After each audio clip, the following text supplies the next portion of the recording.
শাকিব খানের একটা মুভি আপনার তুফান। এই মুভিটা রিসেন্টলি কুরবানির একদিন আগে মুক্তি পেয়েছে। এবারে কেমন হয়েছে মুভিটা? মুভিটা কিন্তু ভালো হয়েছে। এবারে কলকাতায় ব্যর্থ।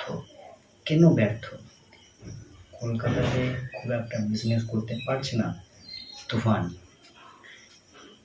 আমি শাকিব খানের সম্বন্ধে যদি খারাপ কিছু কথা বলি, নেগেটিভ যদি কিছু কথা বলি, তাহলে শাকিব খানের ফ্যান আছে যারা আমাকে গাল দেবে এবং আমাকে বয়কটও করতে চাইবে।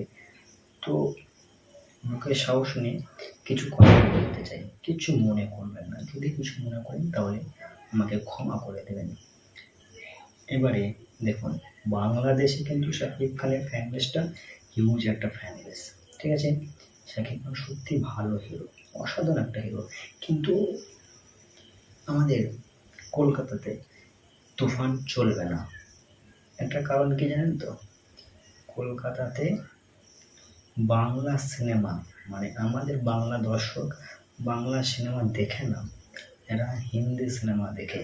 আমি বাঙালি হয়ে বলছি, বাংলা দর্শক বাংলা সিনেমা দেখতেই চায় না। যদি দেখতো তাহলে তুফান সিনেমাটা হিট হতো। এখনো অবশ্য দেরি আছে, এখনো তো এই তো কিছুদিন হলো আর কি তুফান সিনেমাটা রিলিজ হওয়া।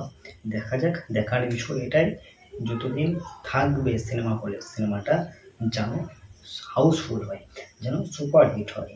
আর যদি সুপার হিট না হয় তাহলে একটাই প্রশ্ন থেকে গেল, একটাই কথা আমার মনে থেকেই গেল, যে বাংলা দর্শক বাংলা সিনেমা দেখতে চায় না, পছন্দ করে না। তা না হলে শাকিব খানের তুফান সিনেমাটা কোনো দিক দিয়ে কমতি ছিল না, সব দিক দিয়ে ভরপুর রেখেছিল একদম। যেমন অ্যাকশন করেছিল, তেমনি তার গানগুলো, সমস্ত কিছু তুফান সিনেমাতে ভরপুর আছে। কারণ তুফান সিনেমাটা যে লেভেলের সিনেমা, তাতে সিনেমাটা হিট হওয়া দরকার, ঠিক আছে?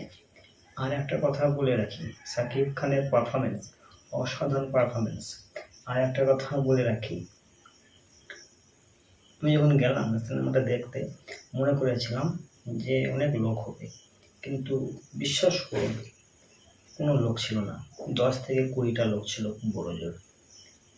তাহলে এই যে 20 জন ছিল, বেশি লোক ছিল না সিনেমা হলে।